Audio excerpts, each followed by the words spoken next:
Les amis, c'est un petit moment d'histoire qui va se passer ce week-end, dernier match du Barça au Camp Nou avant 1 an et demi de travaux. Donc c'était l'occasion pour moi de faire une vidéo un peu différente, en vous racontant quelques petites histoires, anecdotes qui me sont arrivées à moi au Camp Nou. Allez, j'ai choisi 2-3 histoires un petit peu marrantes qui me sont arrivées au Camp Nou ou proche du Camp Nou à Barcelone. Donc je vous en parlerai à la fin de la vidéo, mais pour commencer, forcément, on va parler un petit peu de ce qui va se passer ce week-end.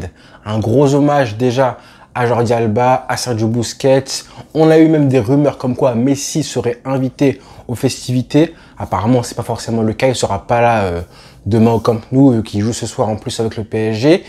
Mais en tout cas, un gros week-end en perspective. Le dernier match du Barça à domicile avant, du coup, je crois, fin 2024. Et du coup, c'est la dernière fois qu'on voit le Camp Nou comme on le connaît aujourd'hui. Cette espèce de Camp Nou avec cette architecture particulière qui ressemble à aucun autre stade du monde. On l'a connu comme ça, avec la lumière qui rentre dans le stade. Je pense que vous êtes beaucoup à avoir fait des photos.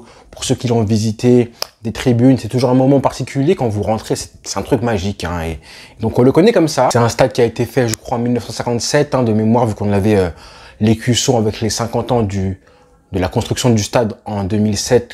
Rappelez-vous le maillot sur le maillot du Barça.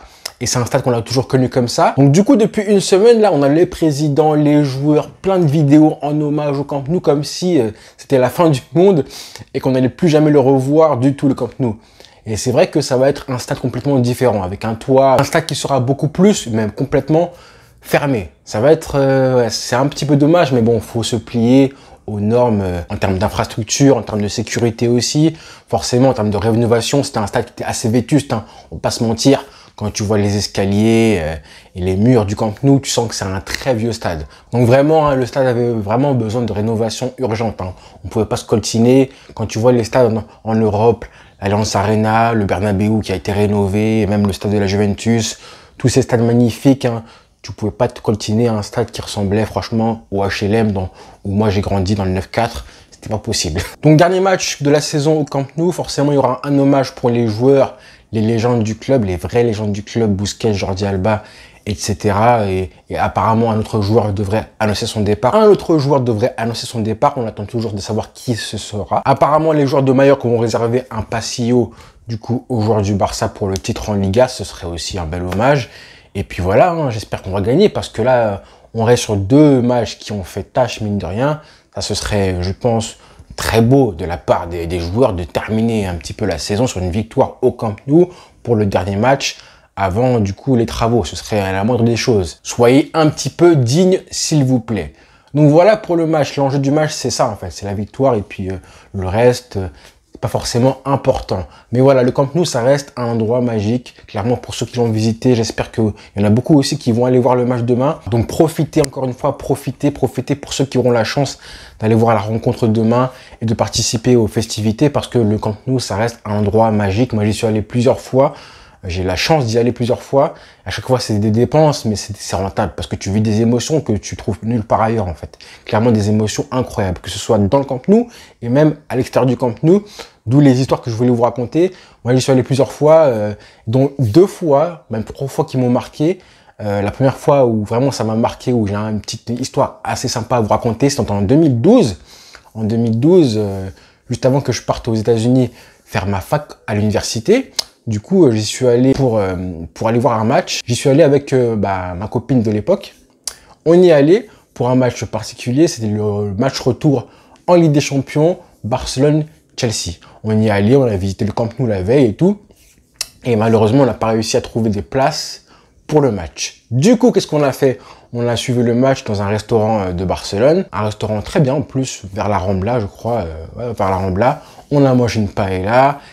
Et j'avais tellement un mauvais pressentiment pour le match. On a perdu le match aller 1-0 à Londres, alors que le Barça était largement favori, largement supérieur. Et du coup, le match commence. On est dans le restaurant.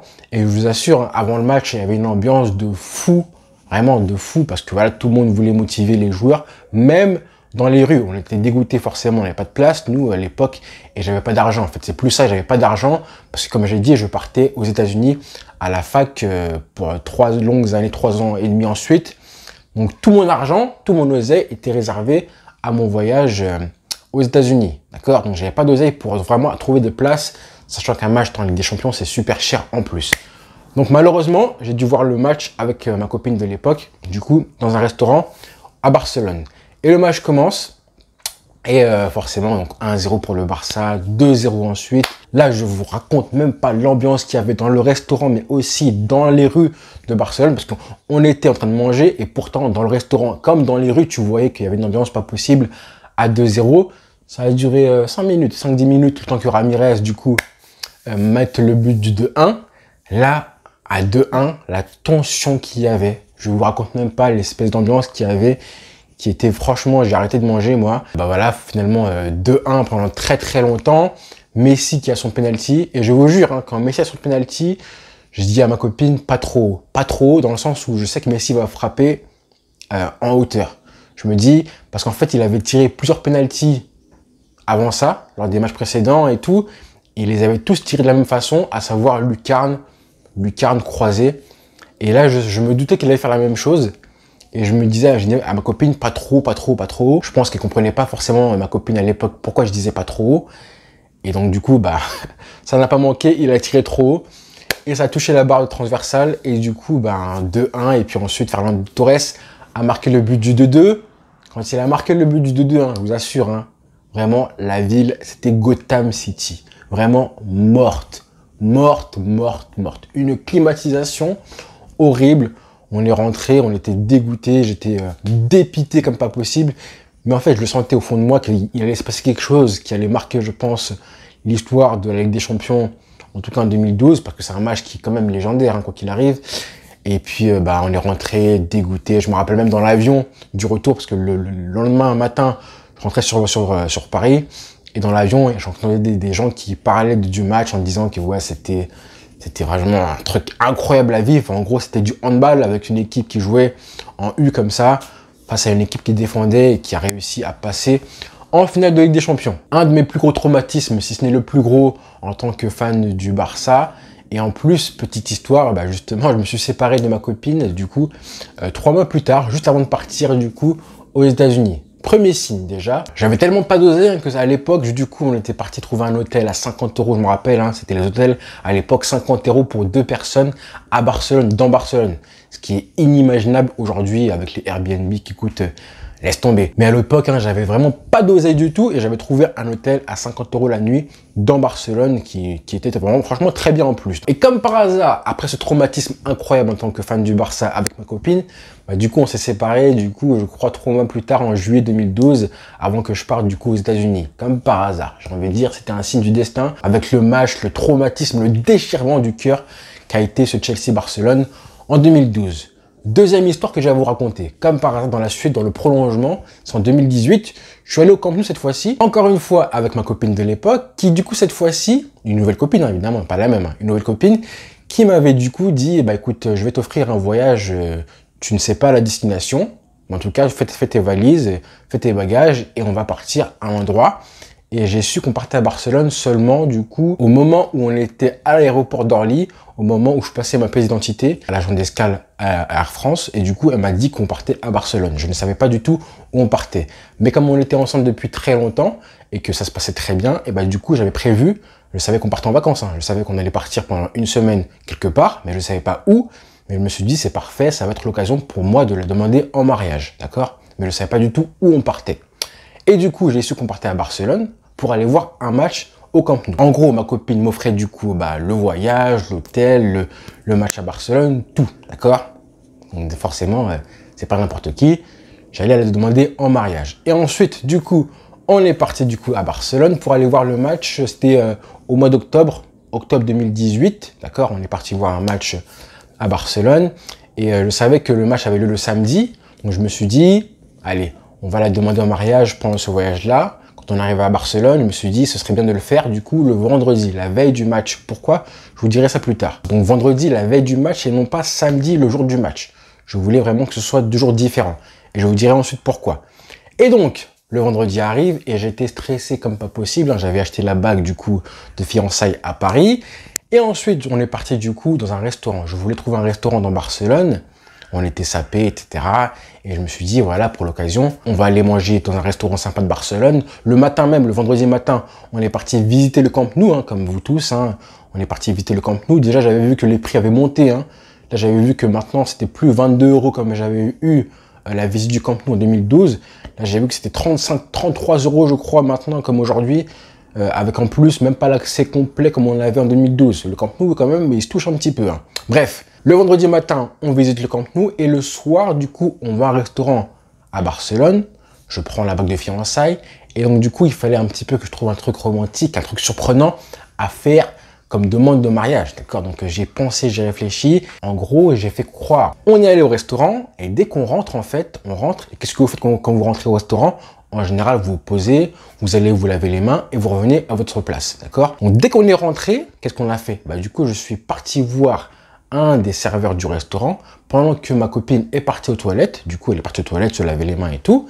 Et donc du coup, j'ai eu à peu près 45 secondes pour le dire au monsieur, au serveur du restaurant, est-ce que tu peux simuler une arrestation, toi, en tant que serveur, tu viens à la table avant le dessert et tu dis comme quoi, apparemment, la police me recherche, est-ce que tu peux te lever parce qu'apparemment, tu es un vendeur de drogue, etc. Donc, en gros, la police de Barcelone t'attend dehors, là, en dehors du restaurant, parce qu'apparemment, t'es un délinquant, donc lève-toi et en gros, lève-toi et je vais te fouiller. J'ai réussi à lui expliquer ça en 45 secondes, 1 minute en anglais, parce que je ne parle pas du tout espagnol. Et du coup, ensuite, le repas commence, on mange l'entrée, le repas et tout. Et au moment du dessert, bah, il a eu aussi la présence d'esprit de filmer tout ça. Le dessert arrive et du coup, il vient à notre table et il commence à me parler à moi, à me dire bonjour monsieur, bonjour madame. Apparemment, la police vous recherche parce que vous avez vendu de la drogue, je sais pas trop quoi. Monsieur, s'il vous plaît, levez-vous, je vais vous fouiller. Donc en gros, il me demande ça. Ma copine en face de moi, elle comprend pas. Elle se dit mais qu'est-ce qu'il raconte? Qu'est-ce que t'as fait, Charel? Elle comprend pas. Elle commence à trembler, à être vraiment... Elle avait peur, elle flippait de ouf. Et du coup, il me dit écoutez, là je suis sérieux. Écoutez, là vraiment il y a un problème. La police vous attend dehors. Donc vraiment là, levez-vous. Qu'est-ce que vous avez fait et tout? Il me demande de me lever. Moi, je me suis levé, j'avais les mains en l'air, vraiment, j'avais les mains en l'air. Ensuite, il a commencé à me fouiller, à me toucher un petit peu. Et après, il m'a dit, mettez-vous à genoux, monsieur, à genoux. Donc là, il commençait à être un petit peu plus offensif. Il m'a dit, mettez-vous à genoux. Et évidemment, quand je me suis mis à genoux, là, j'ai commencé à sortir la bague et à la montrer, du coup, à ma copine. Et elle a compris, du coup, là, elle a été choquée. Et là, elle a failli faire une crise cardiaque, elle était choquée, elle a commencé à pleurer. Et là, tout le restaurant a compris ce qui s'était passé. Et là, évidemment, tout le restaurant choqué, tout le monde a compris que c'était une scène qui était, du coup, travaillée et préparée à l'avance. Et du coup, là, tout le monde a commencé à applaudir. J'ai demandé aussi que tout le monde applaudisse. J'ai ouvert ma bague, je lui ai montré, je lui ai demandé si elle voulait m'épouser. Et elle a dit oui. Elle a dit oui, les amis. Et aujourd'hui, évidemment, on s'est mariés, du coup, en juin 2019 et on est en marié depuis 4 ans maintenant. C'était juste un restaurant proche du Camp Nou, pas très loin. Et je voulais évidemment faire une grosse demande en mariage incroyable, improvisée. Enfin, pas forcément un truc de fou, mais un truc sympa dans le genre qui surprenne un petit peu ma femme, ma future femme évidemment. Donc franchement, j'ai trouvé ça, j'étais content parce qu'en 45 secondes, le mec a réussi à comprendre ce que je voulais faire comme scène, a réussi à jouer la scène, ça c'était très important aussi. Il a même demandé à ses collègues de filmer l'événement et on voit tout dans la scène, on voit un petit peu comment ma femme elle était choquée, comment moi j'étais à genoux, comment les personnes aussi dans le restaurant ont applaudi parce qu'eux aussi ils savaient pas non plus, hein, ils n'étaient pas au courant de ce qui allait se passer. Donc tout le monde était surpris, j'ai demandé aussi que tout le monde applaudisse. Et ouais les frères, je suis obligé de le raconter parce que mine de rien je suis fier de moi, hein. Je suis un gentleman romantique, et ouais. Vraiment j'ai pris des risques, hein. Vraiment tout s'est aligné parfaitement parce que ça aurait pu très mal tourner, je sais pas. Hein. Et elle aurait pu mal réagir, bref, ça aurait pu très mal tourner, mais j'ai eu beaucoup de chance que tout s'aligne parfaitement ou presque. Gentleman, romantique.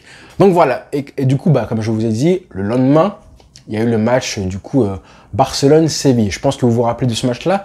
C'est le match où Messi se casse le bras, malheureusement, et je le vois jouer pendant un quart d'heure. On était venu voir Messi et tout, et malheureusement, il se casse le bras un peu avant la 20e minute, je crois. Bon, le mec, on l'a vu jouer 20 minutes, hein, mais il a quand même eu le temps de marquer un but et faire une passe décisive. En 20 minutes, bref, il était trop chaud. Malheureusement, il se casse le bras pendant le match et je me rappelle un peu, j'étais assis pas très loin du coup, je le voyais assez proche de moi. Et tout de suite, hein, je vois qu'il y a un truc qui va pas. En plus, dans le stade, t'as pas le ralenti et tout. Mais là, je voyais qu'il y avait un truc qui allait pas du tout avec son bras parce que c'est pas forcément l'habitude du bonhomme de simuler loin de là. Et pourquoi j'ai pas fait ce demande en mariage là au Camp Nou? Parce que j'ai vu pas mal de vidéos où on voit des couples qui se... Même moi, j'ai vu ça, j'ai vécu ça avec un match, je crois que c'était du coup en octobre dernier, en octobre, ouais, en octobre avec Loguito. On a vu du coup un garçon faire sa demande de mariage à une fille. Moi, je voulais pas faire ça parce que je me disais que voilà, ma copine m'a quand même offert un voyage. Le jour de match, ça va être un moment pour moi, vraiment un moment où elle m'offre un cadeau. Et si je le fais ma demande ce jour-là, c'est un petit peu prendre son moment à elle. Donc du coup, j'ai fait ma demande la veille, le vendredi, pour que ce jour-là soit un moment pour elle, pour son moment de princesse à elle, et que du coup, le samedi, le jour du match, ce soit un moment du coup à moi. C'est pour ça que j'ai pas fait les deux le même jour. Et donc du coup, comme je vous dis, on est mariés depuis 4 ans maintenant, vu qu'on s'est marié du coup en juin 2019. Et bon, petit passement au cœur parce qu'on a vu Messi jouer seulement 20 minutes, et en plus, on est reparti du coup avec ma femme en 2021. Du coup, rappelez-vous que la saison où tous les matchs ont été disputés à huis clos, bah, j'avais pris des places, des billets pour Barcelone, je crois c'était fin 2020, en espérant, en attendant évidemment que la Liga du coup autorise que les supporters reviennent. Je me suis dit bon, on ne sait jamais si Messi reste au Barça ou pas. Je vais quand même aller prendre le billet du dernier match de la Liga, hein, et évidemment le dernier vol. Comme ça, si Messi part du Barça ou pas, au moins j'aurais vu son dernier match à Barcelone. Et moi, je savais pas à l'époque que ça allait vraiment être son dernier match. Plus le temps passait, et plus on avait des échos comme quoi il allait rester au club. Donc moi, quand j'y suis allé en mai 2021, dans ma tête, je partais voir un match. Et après, on a su du coup que malheureusement, bah, les supporters n'étaient toujours pas autorisés à venir. Donc du coup, on est parti voir le match dans un restaurant vraiment qui est tout proche du Camp Nou, avec lequel en plus j'ai mangé là en février, le même restaurant avec lequel j'ai mangé avec Loguito et Massiane. Et on a pu voir le match du coup à la télé du restaurant, et juste après la fin du match, le coup sifflet final, je suis parti au Camp Nou, enfin juste devant le Camp Nou, devant les grillages, pour faire une vidéo. Je crois que la vidéo elle est encore visible aujourd'hui, pour faire le débriefing du match. Donc voilà un petit peu les histoires que je voulais raconter avec 2012 et le contraste avec 2018, ce que j'ai vécu avec mon ex-copine et ma femme d'aujourd'hui, pour vous raconter un petit peu le lien que j'ai avec le Camp Nou et des histoires qui sont un petit peu marrantes que j'associe avec ma vie personnelle. D'accord les frères? Mais j'espère vraiment que j'aurai la chance de revoir Messi jouer au Camp Nou avant sa retraite, hein. Ce serait un rêve, encore une fois, parce que vraiment c'est un stade qui est magique, hein. Même si là il joue à Montjuic, ce sera très beau, mais ce sera pas pareil. Ce sera pas pareil de voir Messi au Camp Nou, dans son jardin, c'est vraiment différent. Et j'espère vraiment qu'il va rester qu'il va revenir au Barça déjà, et rester au moins 2 ans, rien que pour ça. Là, le Barça va jouer à Montjuic pendant 1 an et demi. Je pense que je pourrais aller au moins une fois pour aller voir comment c'est et ce que ça donne.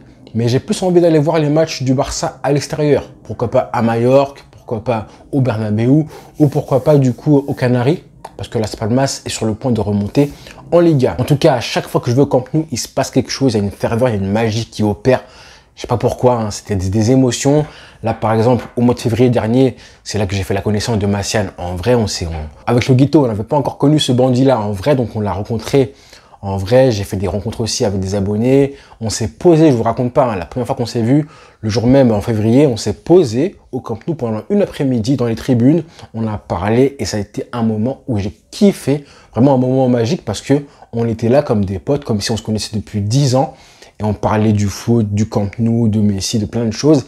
Et c'était une ambiance incroyable. C'est un moment tout bête et tout naze, hein, mais en termes de plaisir et d'émotion, je vous raconte pas l'après-midi que j'ai passé en leur compagnie. Après, évidemment, on a vécu les 2 matchs ensemble, hein, face à United par exemple. Mais c'est pour vous montrer à quel point, même avec pas grand-chose dans ce stade-là, eh ben, tu ressens beaucoup de plaisir et d'émotion rien que d'y être en fait. Il y a un truc qui se dégage, qui est inexplicable, mais c'est magique. Honnêtement, c'est vraiment magique. Donc vraiment, ceux qui ont la chance d'aller voir le match demain, profitez parce que on ne sait pas comment ça sera dans 1 an et demi. Ce sera différent. Ce sera vraiment différent. Peut-être que ce sera mieux ou moins bien, je sais pas, mais en tout cas, dans tous les cas, ce sera forcément différent. Donc voilà les frères et sœurs, j'espère que vous avez aimé la vidéo. Si vous avez des histoires, des anecdotes à raconter du coup en vidéo, enfin en commentaire plutôt, bah allez-y, hein, je vous les lirai et je répondrai avec grand plaisir. C'était un petit peu un instant intime à vous faire partager pour vous montrer à quel point je suis un mec romantique quand je peux l'être. Non, je rigole, hein, c'est vraiment ce jour-là, c'est le paroxysme de ma vie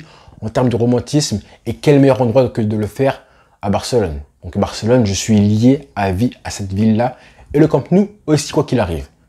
Donc voilà les frères, bonne journée à tous, et rendez-vous demain évidemment après le match face à Majorque. Bonne soirée à tous et bon week-end.